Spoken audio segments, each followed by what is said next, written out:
She wasn't doing anything wrong, just walking into the neighborhood she called home. But in a matter of seconds, everything shifted. A man in uniform, sworn to protect the community, saw her not as a resident, not as a daughter, but as a threat. His hand went to his weapon, his voice sharp, his eyes filled with suspicion. And as the gun lifted toward her chest, one thing changed everything. What he discovered in that moment turned fear into silence and revealed a truth this HOA never wanted exposed. It was supposed to be a quiet return home. My daughter, fresh from a long day at work, parked her car in the driveway of the house she'd grown up in. She had always been careful, always aware of how the world could see her differently. Still, she carried herself with pride, disciplined, confident, and grounded in the values I raised her with. To the neighbors, she was just another young professional. To me, she was my child, stepping further each day into the life she was building. The community itself looked perfect on the surface. Trimmed lawns, quiet streets, and security guards stationed at the gates. The HOA called it protection, but we knew better. Too often, those gates felt less like safety and more like suspicion, especially for families like ours. It wasn't the first time we'd noticed the stares, the unnecessary questions, the lingering doubt about whether we truly belonged here. That evening, the sun was dipping low, washing the houses in amber light. My daughter carried a small bag over her shoulder, her footsteps steady, calm, ordinary. She had no idea eyes were already on her. Down the street, one of the guards had been watching, his posture stiff, his hand hovering near his belt. To him, it wasn't a woman returning home. It was a threat crossing into his neighborhood. And in that silence between suspicion and action, something dangerous was already forming. What happened next would shatter the illusion of safety, exposing not just one man's prejudice, but an entire system built to protect some while targeting others. The guard's eyes followed her every step, narrowing as if he were studying an intruder rather than a resident.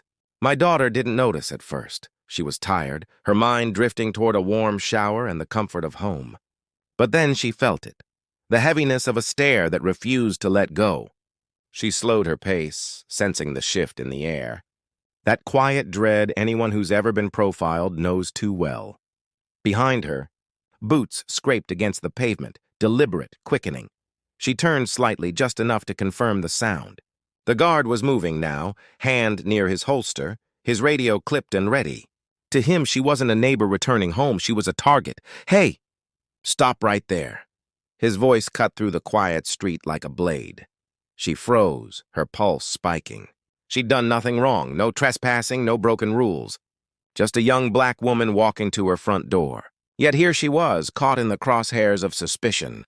She raised her hands slightly, the instinct drilled into her by years of watching others not make it out alive. The guard's hand gripped the gun. The metallic click echoed louder than the cicadas in the trees. Neighbors peeked from their blinds, some whispering, some retreating. No one stepped out. No one said a word. She tried to speak, her voice calm but trembling.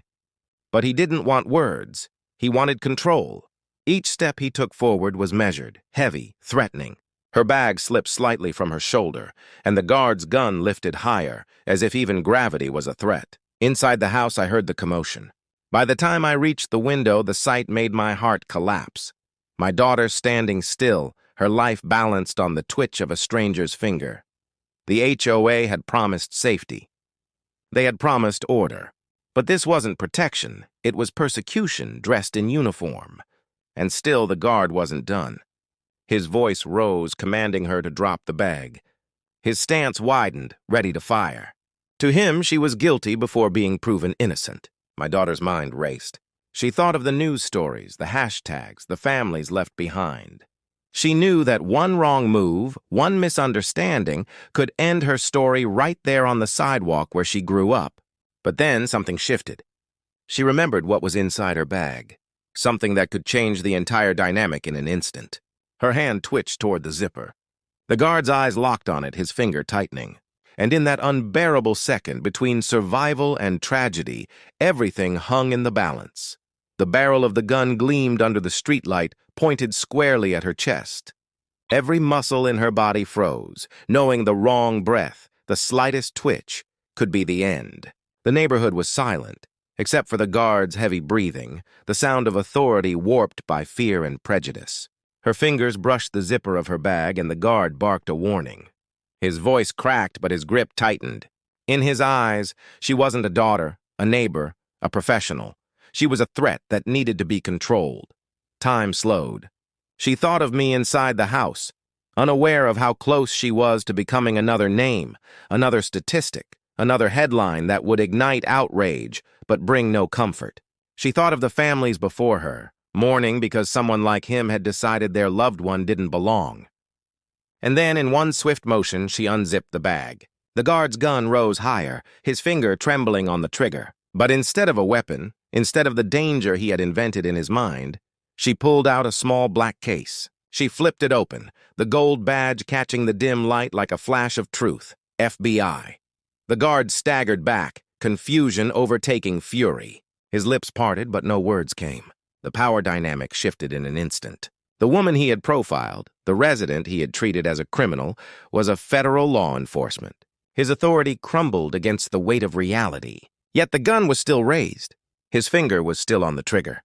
And in that unbearable silence, the question hung heavy. Would recognition be enough to stop him, or had the moment already gone too far? For a long moment, neither of them moved. The badge gleamed in her hand, but the gun stayed raised, trembling. Then, slowly, almost reluctantly, the guard lowered his weapon. His authority cracked, his confidence gone, replaced by the weight of his mistake. Neighbors stepped back from their windows, pretending they hadn't seen. No apology came, no acknowledgement of the terror he'd inflicted. Just silence, the kind that hides complicity. My daughter stood there, badge still in hand, not as a symbol of power, but as proof that her life had been spared only because of what she carried, not who she was. Later, reports were filed, complaints made, and meetings held. The HOA promised retraining, as if ignorance could be fixed with a seminar. The guard kept his job. The community moved on. But for us, nothing about that night faded. Because the truth was clear. Had she not been an FBI agent, had she not carried that badge, my daughter could have been another story cut short. Another headline met with outrage and then forgotten. This wasn't just about one guard or one neighborhood. It was about a system that prioritizes color over humanity, suspicion over belonging. A system that excuses fear as security and prejudice as protection. My daughter survived that night, but survival is not justice. Survival is not freedom. And the question remains, how many more lives must balance on the edge of someone else's fear before change is real? This is not just her story, it's America's story. The next time, it could be someone without a badge, someone without the power to prove their worth. And when that moment comes, will we still look away? Or will we finally decide that enough is enough?